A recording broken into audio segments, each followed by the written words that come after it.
InObscuria.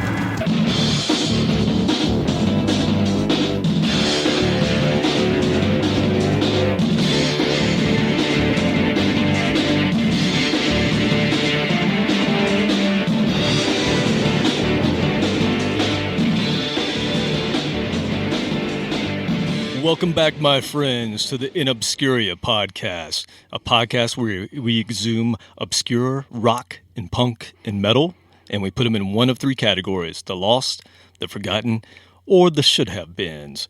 So every week we are going to exhume from my collection an artist, an album, or songs in a category, and let you take a listen, and hopefully it'll turn you on to something.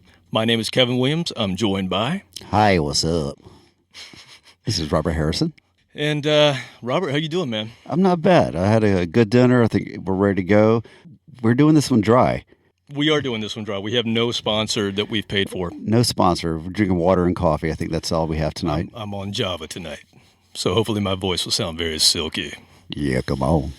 So, hey, last week's episode, the 24/7 Spies, I got some feedback from the one and only, I think you saw it, Mr. Rich Ward sent me a little message about that. You and your fancy friends. Yeah, that was pretty cool. So for those of you who don't know, Rich Ward is currently with the band Fozzy. Chris Jericho is the singer of that band. You might have heard of them. And before that, he was in an Atlanta band called Stuck Mojo, who I really liked a lot. And Stuck Mojo toured with 24/7 Spies. And Rich responded on, I think it was on Instagram, and said that they did a 3-month tour with them, and it was awesome, and he agreed that they should have been a lot bigger than they were. And I agreed that Stuck Mojo should have been a lot bigger than they were, so maybe down the road we agree on that. Maybe we can hook up with Rich and see if he can talk some Stuck Mojo with us. That'd be kind of cool. I would definitely invite him in my house. Absolutely. So speaking of the house, we are here at the Old Smyrna Firehouse. We are in the speakeasy, so we're in the bowels of the Old Smyrna Firehouse. What's going on with the firehouse these days, Robert? You know, today I'm actually cleaning because we had a huge event here Friday for none other than the Avett Brothers fan club had a meeting here and threw a big party, and can't tell you anything about the Avett Brothers. I was just about to ask. I don't really know who that is. I know I should know. It's a group, and their fans are really nice. It was very diverse. There was like 4 or 5 different types of white people.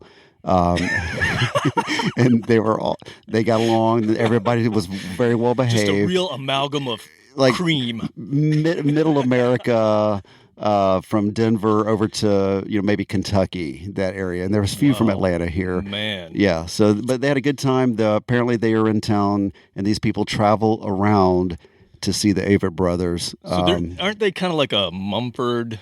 Ooh, is that kind of what they are? That's fighting words for them. Apparently, yeah, because I kept mentioning that. I'm like, oh, you're here to see Mumford and Sons.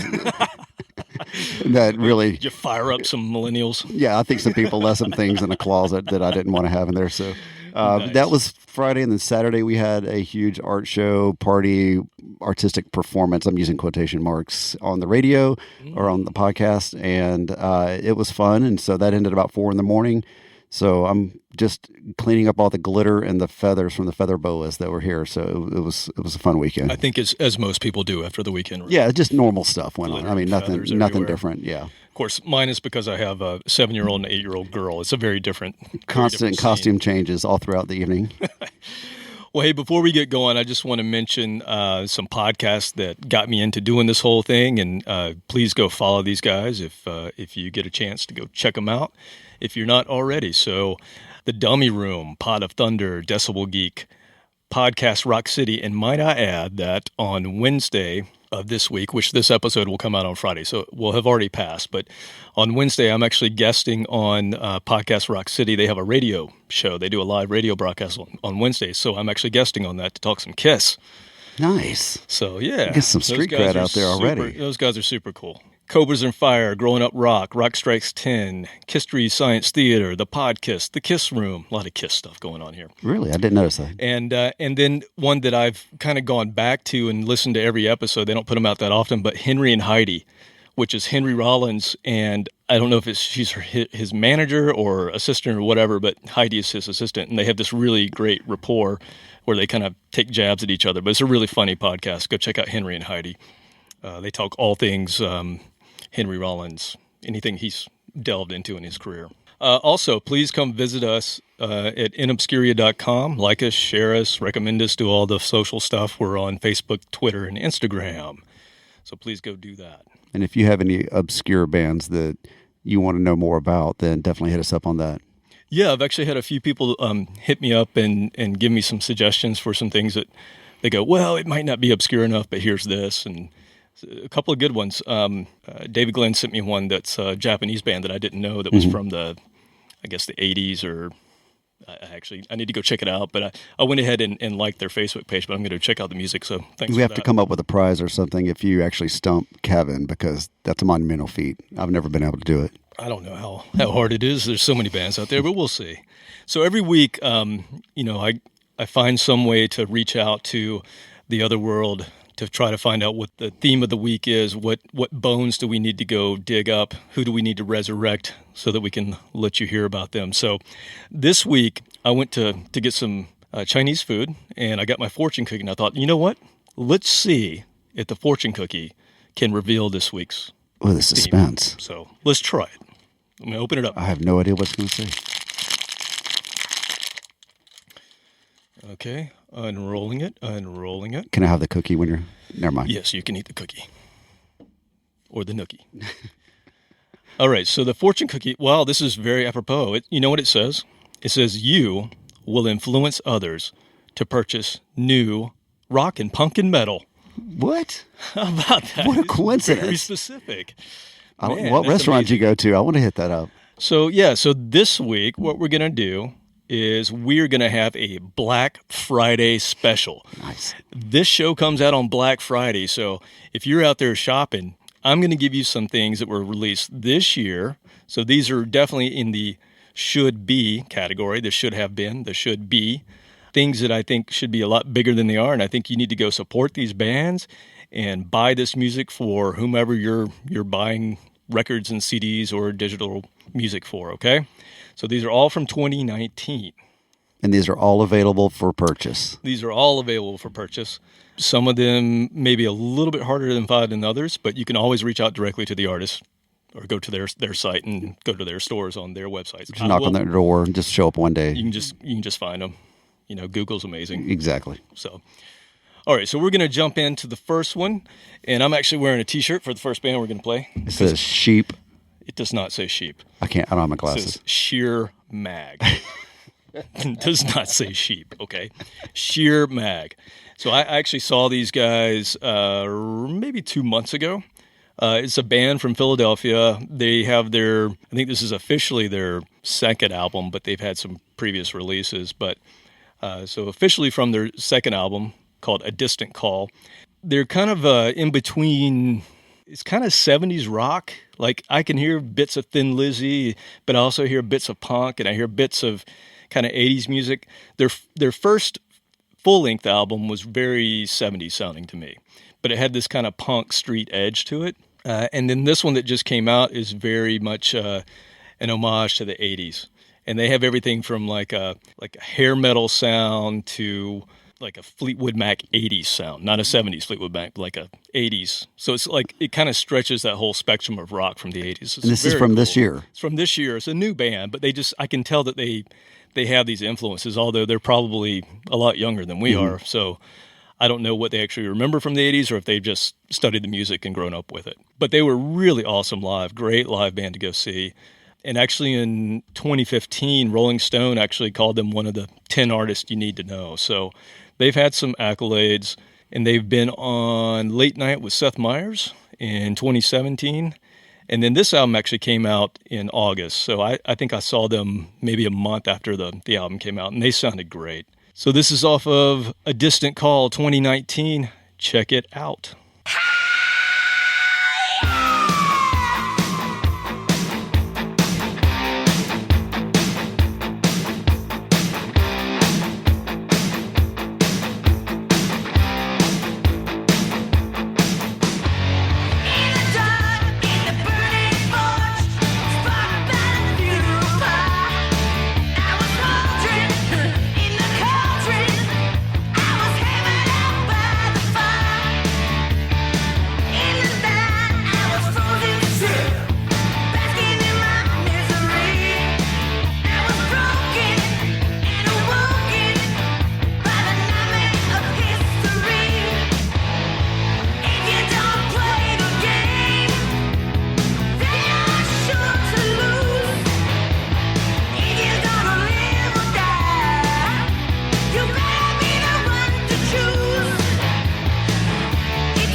Well, at first, I was thinking the lead singer was reminding me of early Vince Neil back when he was on Helium for the first album or so.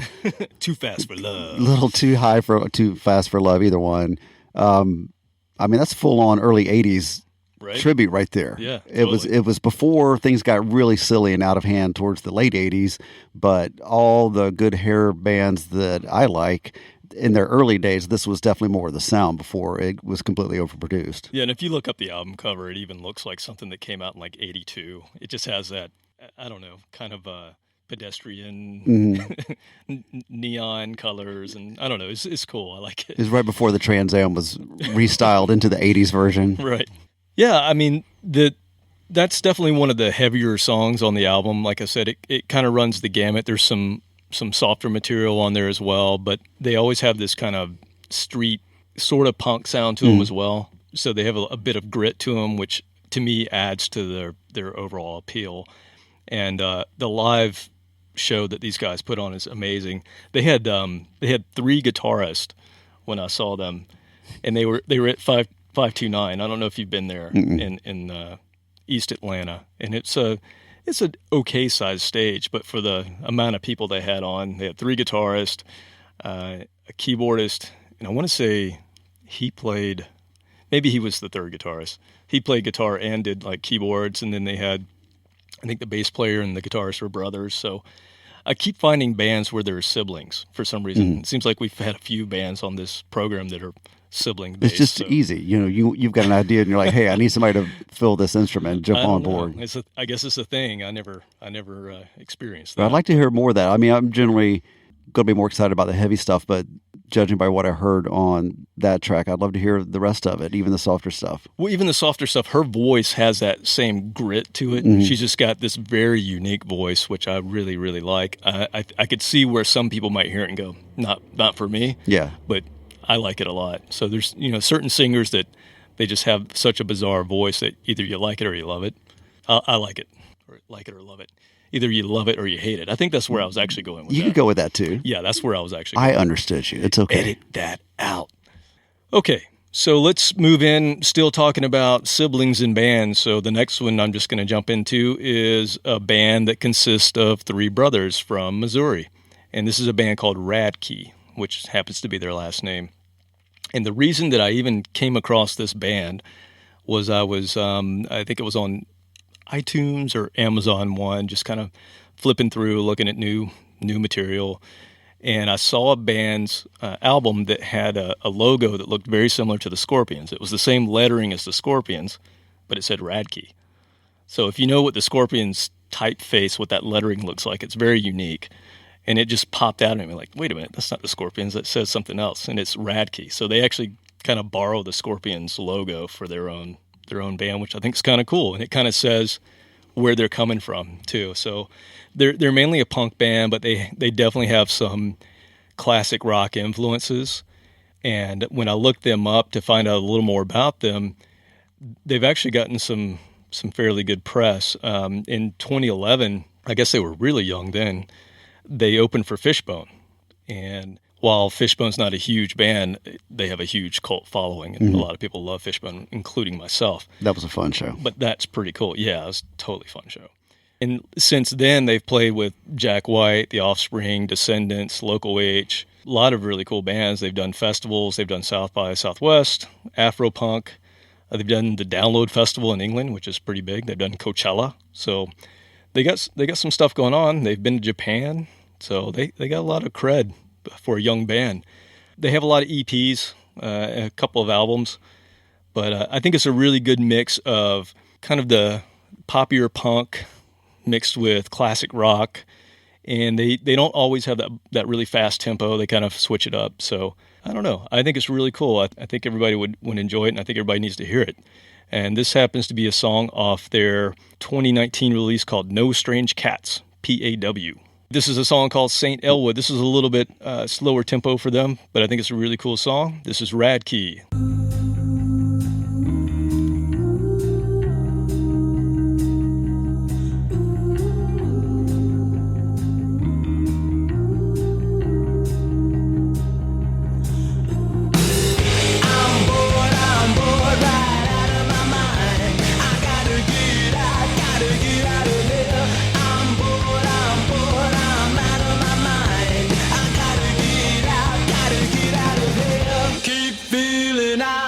It feels like classic now. No need to wait in line. Best friends everywhere. I'm just a creeper in the corner. Things stop feeling right. Your friend said no. Keep trying to feel. It feels alright. Yeah. I'm bored right out of my mind. I gotta get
I was just saying off air, as we like to say in the biz, because we are seasoned professionals after what? You're a pro. 4.5 episodes.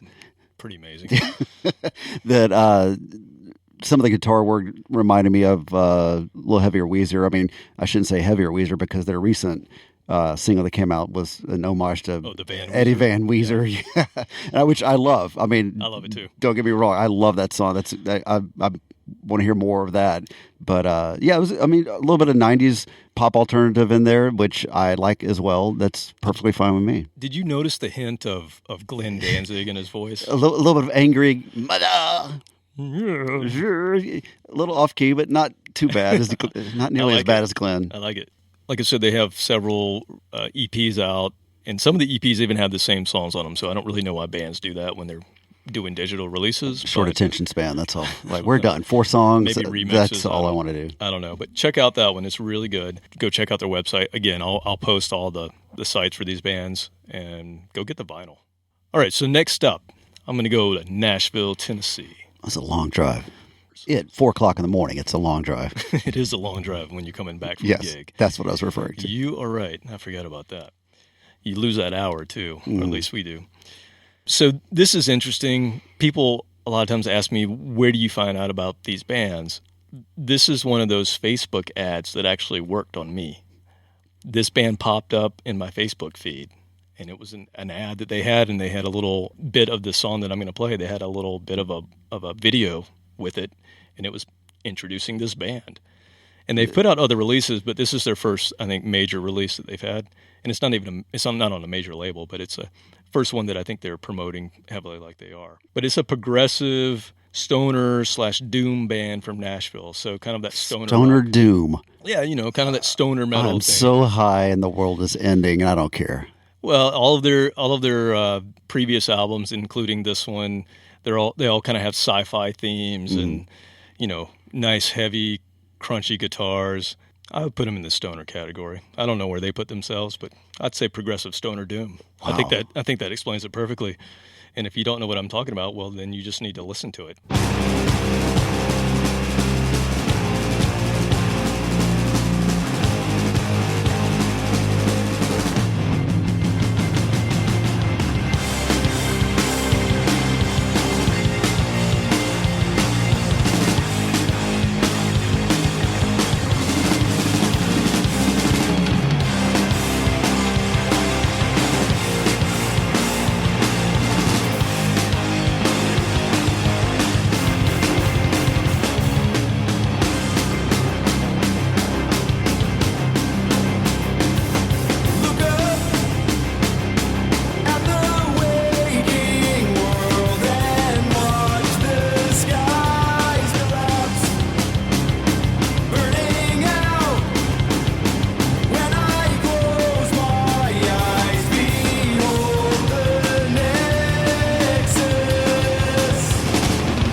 The sun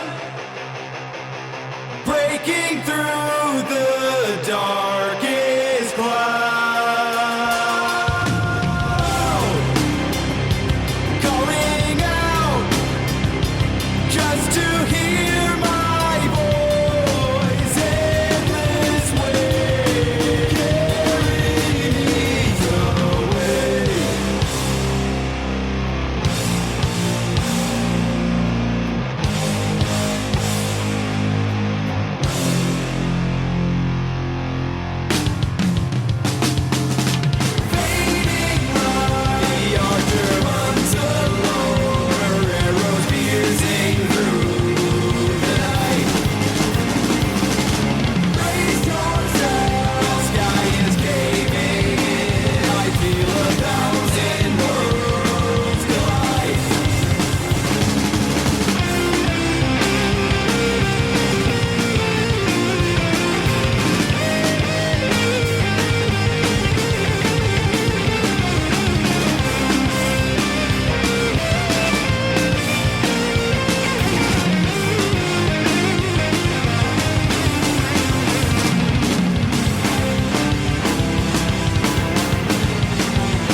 That was Nashville's Howling Giant with Comet Rider off the Space Between Worlds that just came out in 2019.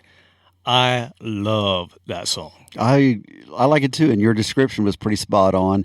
I realize how much I love having a sustained Hammond organ over the top of some really heavy guitars and drums. There's a nice combination with that. If you're into that kind of metal, and there's a whole genre out there, that whole stoner metal thing, man, they are awesome.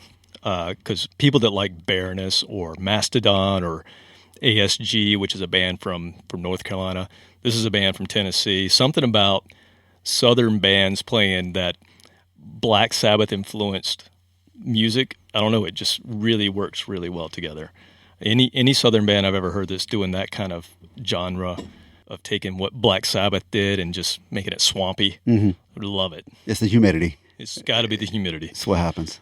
So that's on Blues Funeral Records, and they have a lot of really good artists on their label if you like that kind of stuff. Again, I found them on Facebook. So go figure, man. Those things work. Those ads work. Target marketing. They've got your house bugged. They got me right because I love that band. I'm ready to hop in Moose and go to Nashville right now to go see these guys play. Okay, so we've been doing a lot of newer bands, younger artists. So I want to take a step backwards. There's still older artists who are putting out really good music and still artists that had some notoriety but never quite broke into the mainstream. And this is one of those bands that I want to talk about. Are you familiar with Red Kross? Have you ever heard of Red Kross, the band? Oh, not the band. No, the medical organization. That's it. Yes. Well, there's a punk band from Hawthorne, California, so basically outside of Orange County, I believe. Back in 78, when they were in middle school, they formed a band, and it eventually became Red Kross. And they were sort of part of that whole OC early 80s punk hardcore scene. But they were also always a little bit outside of it. They dressed not like the punks of the time. Their music was a little more psychedelic. It had more to do with the 60s than it did with the hardcore punk that was going on in that scene, but they were part of that scene. And that's what was cool back then about that whole Orange County scene. And there's a bunch of documentaries, American Hardcore, I'm trying to remember some other ones. If I remember them, I'll post them. But there's several documentaries where they kind of talk about this whole scene, and go check those out because it's really cool if you're into punk rock history of where the bands came from. But Red Kross was one of that pack. And they didn't really stay on that path. They, like I said, they went more of a psychedelic route, and they also did like kind of hokey stuff. Like they would cover cereal commercials, jingles, and things like that. You know, they had fun. I think they were kind of quirky dudes, and they just had a lot of fun with it. One thing that I thought was funny when I was researching them to get a little background on them, so they spell their name R-E-D-D, Kross with a K, K-R-O-S-S. And the reason they did that is the Red Kross actually tried to sue them. That's trademarked. Yeah. But when they tried to sue them, they were probably like 18 years old in a little punk band. Heading them off of the past, basically. Like I guess they could have been big, and then there may have been some issue. But I just thought that was funny. But they came up with the spelling of their version of Red Kross based on Red Fox. I thought that was cool too. I'm old enough to remember that. If you don't know who Red Fox is, go look it up. So anyway, they've had a long career, but they've had a lot of kind of hiatuses, and they've had some offshoot bands that they've been part of. So actually, Red Kross only this is their 7th album that came out in August, called Beyond the Door. And I didn't know this was out. This is another one of those. I just happened to be looking on some site, and I saw Red Kross pop up, and went, man, I haven't heard from them in forever. And then I realized they had a brand new album. So I want to play something from it. This is they do really well with quick songs. So this is another quick 2-minute song, but this is a song called Fighting off of Red Kross's new album. Go pick it up. Really good. Beyond the Door.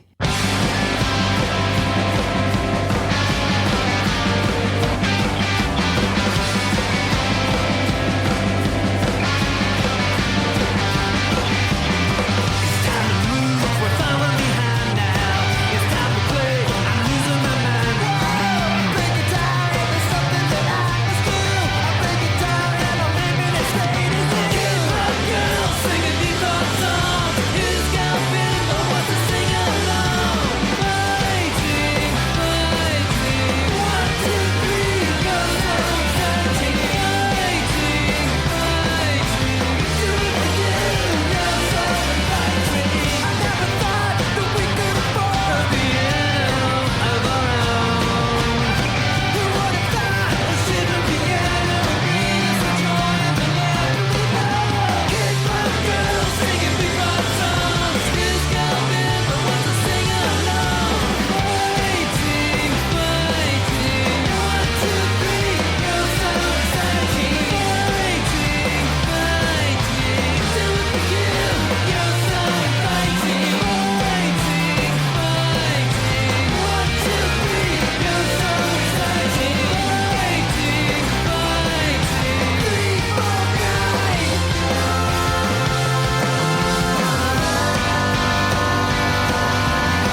it's over.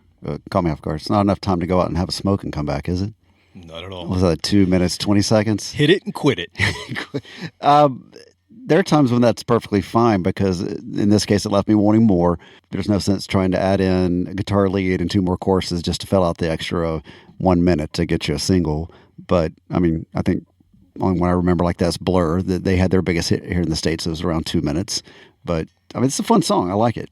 That album spans all sorts of styles, which is what they do. But that was kind of back to the roots sort of song. I love that song. And I didn't mention that this is actually another brother band. So Jeff and Steve McDonald, they're the two main guys in Red Kross throughout their whole career. So it's just another band of brothers. I don't know why this keeps popping up on this episode, but it does. And I think maybe 2 episodes ago as well.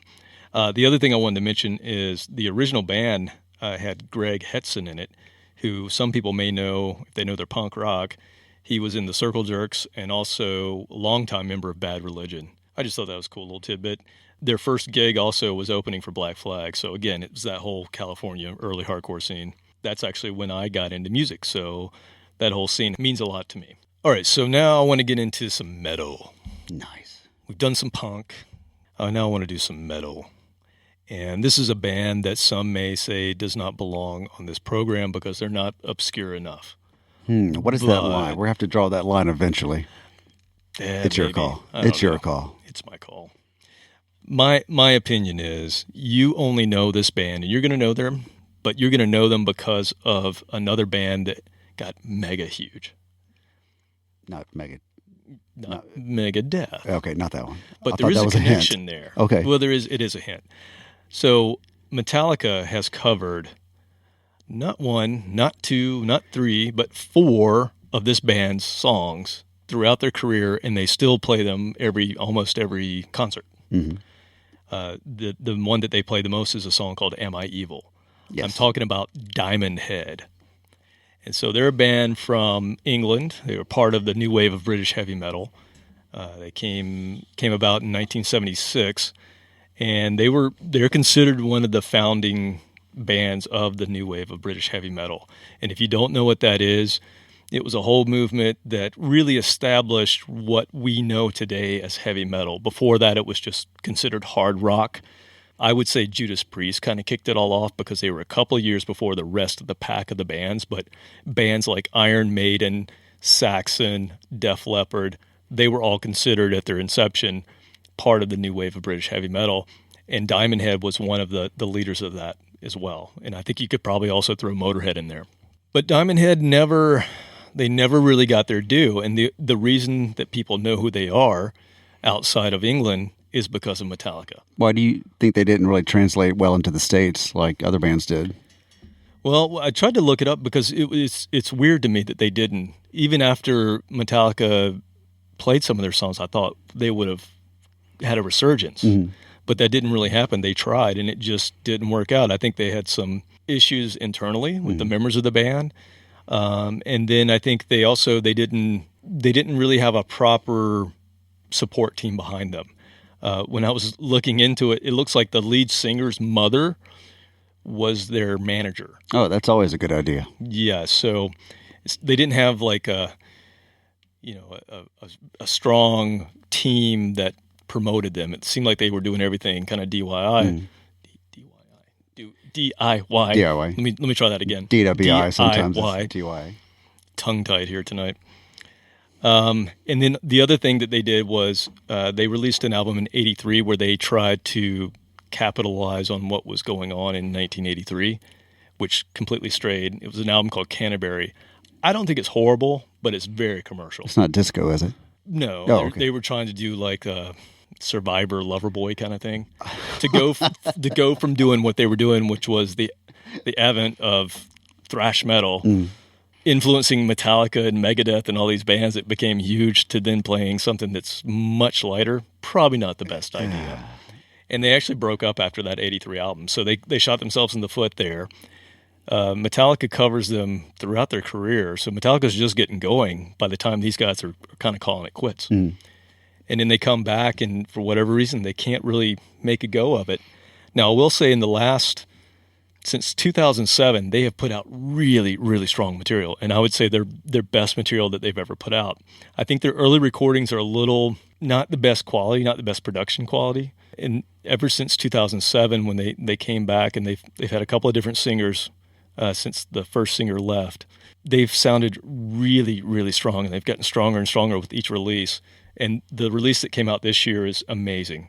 I think everybody needs to give this band a second chance and go support Diamond Head. I don't know if they're touring the States. If they're touring Europe, go see them. If they're at a festival, make sure you see them. Here's Diamond Head off their latest album, The Coffin Train, which came out in 2019. This is called The Messenger.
Well, that was definitely worthy of some serious rock and roll devil horns. I mean, that was really good. I like that. It's like classic but current at the same time. Yeah, the which singer is hard was great. Which to me is harder to do for a lot of these older groups, is to stay somewhat current. Right. That sounds current to me. I mean, it's definitely metal. I mean, it's its own genre. It's not pop. No, it's But not it's new got- metal. It's but it's definitely got the old school, but in a new something. Yeah. form. Yeah, it sounds current to me, and I think that's great. And I love that they're still putting out such strong material.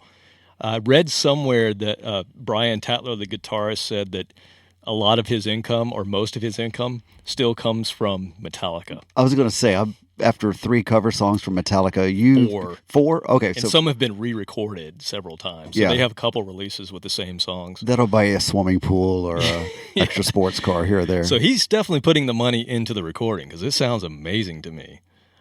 Really, really good, strong recording. And like I said, go back the last 3 albums that they've put out. Go buy the new Diamond Head. It is awesome. Go buy the new one, but I still want to hear the one from 1983. I'm just morbidly curious about that. Oh, it's great. Lightning to the Like Nations. gourmet cheese? You mean that one? Yeah, that one. Yeah, the one- Canterbury. It's called Canterbury. Canterbury? Okay, that's the one I'm taking on the road trip to Thanksgiving. Yeah, well, I still like it. Another cool thing about them is, you mentioned the singer. They've had 3 distinct singers that I can think of, maybe even 4, but they've all had that same timbre in their voice. I mean, if you put on their albums and kind of do a shuffle, it all kind of sounds the same, even though they've had different singers. Right. They've done a really good job. I'm assuming they did it purposely, but they've done a really good job of maintaining the sound of Diamond Head with the singing. I mean, there's some bands like AC/DC that was able to keep a little bit of consistency from one singer to a second singer, but over 3 or 4 singers, that's a lot harder to do.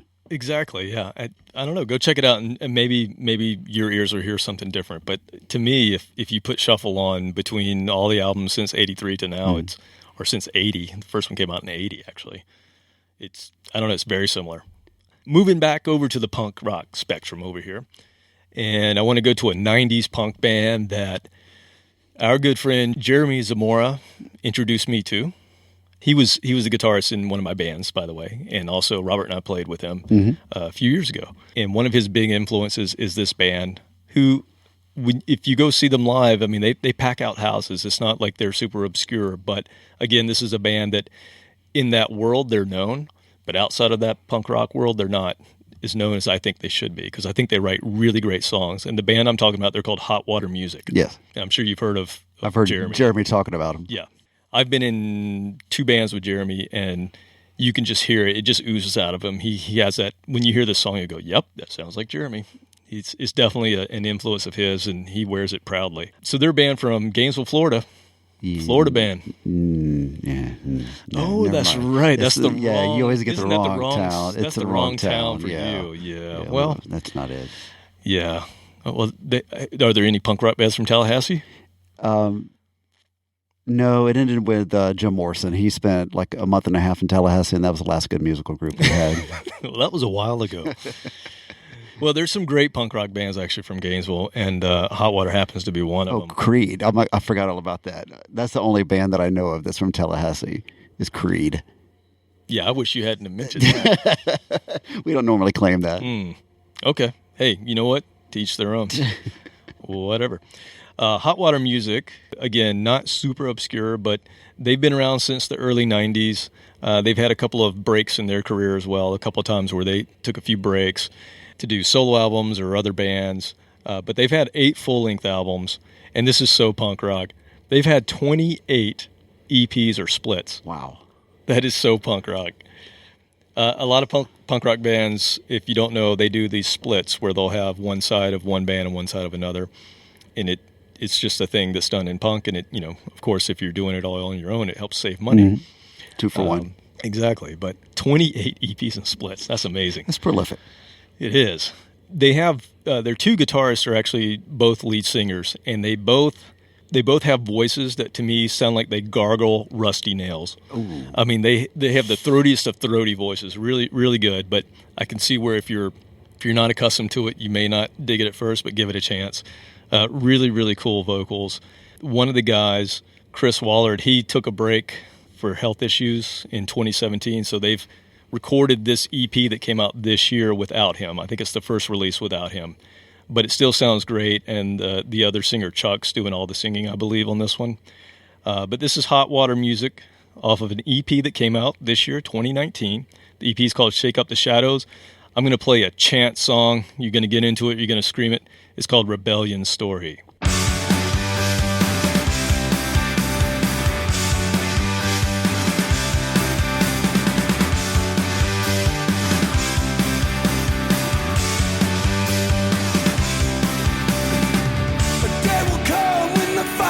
Dies with light shimmering less at night. The reflection you have known may not be what you want. Still you carry on the best you can. Muster up a little pride and then shut your mouth and keep your feet moving for a change. Would you die for a place of glory?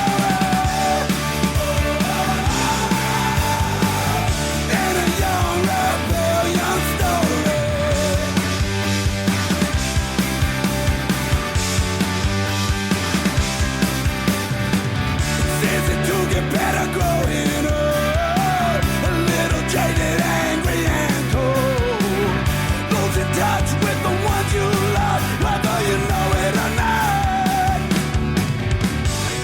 But when you wake you find yourself alone, with a broken mast and a shattered heart, you'll recall who was steering the ship when it all went down. Would you die for a blaze of glory in a young rebellion story? Would you trade it all to begin again?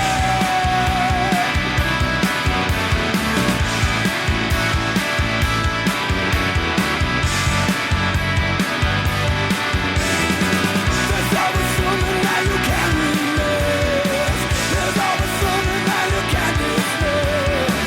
You better hold tight, the storm will try to break you. Always something that you can't ignore. The reality will settle scores. You better hold tight if you are looking for war.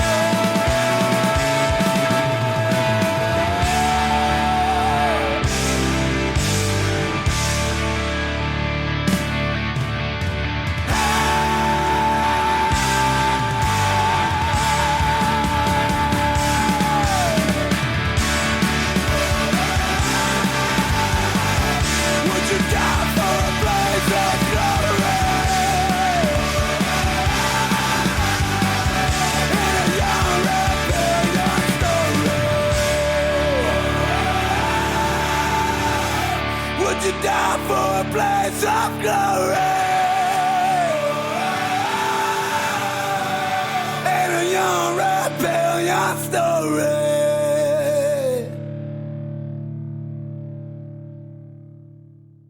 You were kidding about that voice, were you? No, That's definitely, throaty. yeah, Yeah, liquid Chuck's nails voice. mouthwash. And I actually met him once at one of the shows. Jeremy and I went, and we got one of the early entry packages.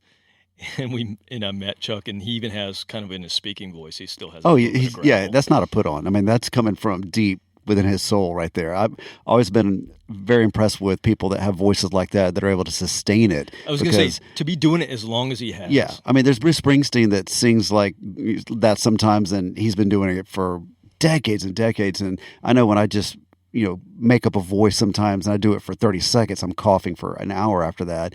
But like I said, that type of voice, it's coming from the heart. It really means what he's singing, and I like that a lot. Yeah, and the other thing I wanted to mention, I don't know if you noticed the bass playing at all, but the bass player is amazing. I mean, he's such a talented bass player. His patterns that he plays are just so peculiar and cool, and he's one of those bass players that kind of plays a lead the whole time, kind of that John Entwistle kind of thing, where he's going all over the place, but it's still holding down the root. Got it. So I was thinking some people may not have any idea what we're referencing, so I want to make sure I point this out. So Robert, I did 5 years of hard time in the state educational system in Tallahassee, Florida. and Tallahassee happens to be where Florida State University is. Right. Gainesville happens to be where the University of Florida is. Boo. Okay. Yeah, so there's slight difference. Apparently they don't like each other. No, they're all right, but you know. Right. I thought we might want to point that out because somebody may be listening going, I have no idea. Yeah, it was supposed to have been 4 years, but I managed to drag that out into 5 for some reason. I was having such a good time. All right, so before I end with my last song, I just want to say, since this is a Black Friday special, here's what I'm going to do. I'm going to take the percentage off of all of our shirts Oh, for the month of, let's just say the month of November. act now. Act now. So Do we have an 800 number? What, 800? Why don't we do the whole month of December? Whole month? So Okay. I tell you what, go buy a shirt. It's going to be at cost. I'm not going to make a dime on it. All I'm doing is putting it back into the hosting that we do anyway. If I see you show up with a new car January 2nd, I'm going to be really suspicious. Yeah, right. Mm-hmm.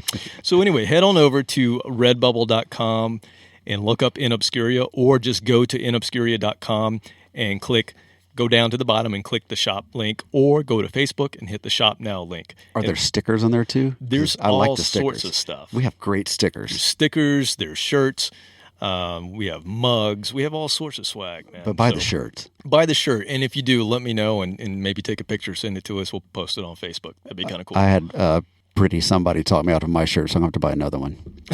You've already lost your shirt. It was for a good cause. Oh, okay. Yeah. Well, all right.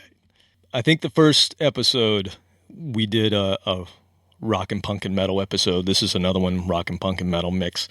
And I ended with a progressive rock song. And I'm going to stick to that tradition. 10 minutes long? What is it? It's 12 not 10 minutes? It's not. Oh, I'm disappointed. This is a newer band, which has a really cool story. This is a band out of Chicago called District 97.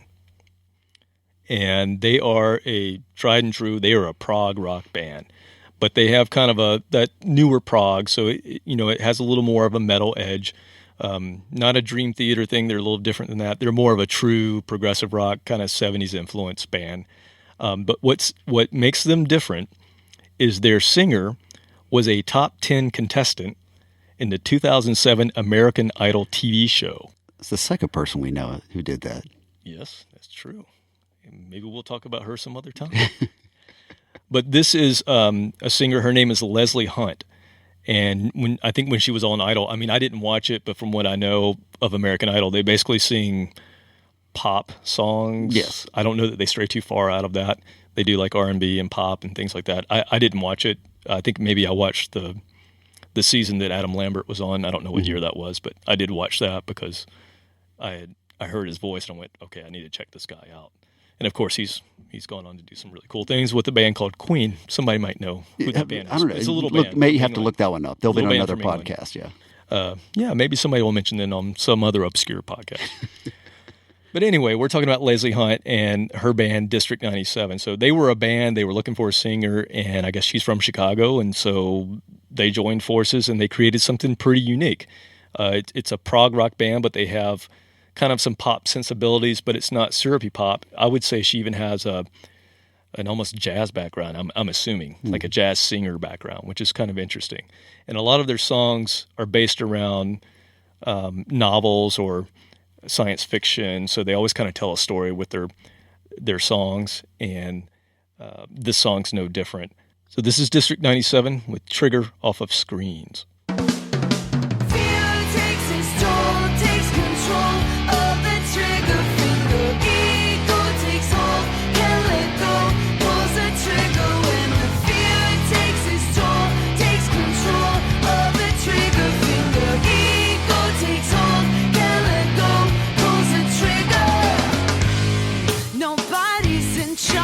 No one to blame, just a different level of the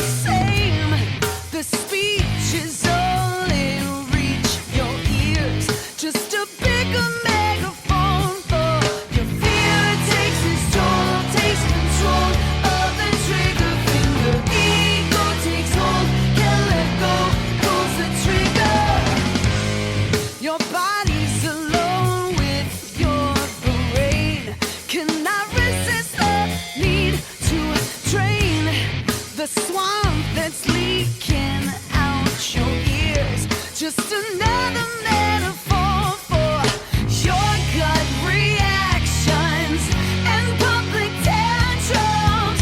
You're puffing up when you should be backing down. You can't relate to the ones that follow you. You risk it all with the words you throw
I'm sure I'm probably not the only one to say had a little bit of a Mother's Finest influence at the early parts of the song. That last few seconds where they opened the door to hell and let all those demons out. I don't know what the hell that was, but the rest of the song was pretty funky and grooving. Yeah, that's what I think is really cool. They're a very unique band, very original, because they do take kind of that old school prog approach to their songwriting, but then they add her kind of very soulful. It was eloquent. Pop. It wasn't just screaming this, screaming that. She's got talent, and She's really I like good. adding that style. Really like I good. said, it's a little bit of a funk, a little bit of a R&B soul, but on the classier side of like a jazz side of a singing ability that lends itself to some good progressiveness. And what's cool about them, another part of their story is they've actually gotten accolades from the old prog guard. So if you're a prog rock fan, you're into bands like Yes and King Crimson, and this band gets praise from Bill Bruford, who was the drummer for both Yes and King Crimson. They actually had John Wetton, who is, if you've heard mid-70s, early 70s, mid-70s, King Crimson, he was the singer. He was in a band called UK, which is another big prog band, and he was in a band called Asia, which some people remember Asia. Yes. But John Wetton sang with them on their second album. They have 4 albums. This is their 4th album that just came out. And John Wetton actually sang with them on their second album. And then they went out, because they're so damn good at their instruments, they went out and did shows with John Wetton covering nothing but King Crimson material. Oh, that's impressive. Is impressive because that's not the easiest stuff in the world to play. If you want to go check out King Crimson, if you're into prog, or if you're interested, go check out King Crimson and listen to the complexity in the music. And it's really cool stuff, but not the easiest stuff to play. So these guys can pull it off. And they actually released a live album with John Wetton. And it's cool how Leslie sings with him on these songs. So she brings a little bit of a new soulful flavor to some old King Crimson songs. It's really cool. Interesting. So go check that out. I like this band so much that when their 3rd album was being crowdfunded, I went in immediately and put some money towards it. So I got my name inside the CD and all that. Ooh. That's some street cred. Oh, yeah. They've played on the Cruise to the Edge, which is a prog rock cruise. It's got to be a long cruise. I mean, they can't just do that for a weekend. Yeah. So, I think it's once a year they have Cruise to the Edge. I'm actually going next year on the Cruise to the Edge. I used to go on the Kiss cruise. You're not going to the other one. No, I'm going on the Cruise to the Edge. So I'm going to go see this is a big deal. And some of these bands. So go ahead, send your comments to me, Captain Dork. First Lieutenant Dork. I don't know what I'll be. Sailor Dork. At earthlink.net. Right. But I love me some prog. So unfortunately, they're not going to be on it this year. But anyway, check out District 97 and check out all the bands. Everything that I've played today came out this year. It's Black Friday when you're listening to this, or maybe a week after, or whenever you listen to it. Go support these bands. Again, we'll put the links in the show notes. And also, go buy some InObscuria swag. Absolutely. So that's all I have for this week. Anything else from you, Rob? No, go buy that stuff. Somebody's got to pay for the turkey. And send us some pics, or send us some suggestions too, or both. Or pictures both. Pictures of suggestions. Anyway, we're out of here. Thank you. See ya.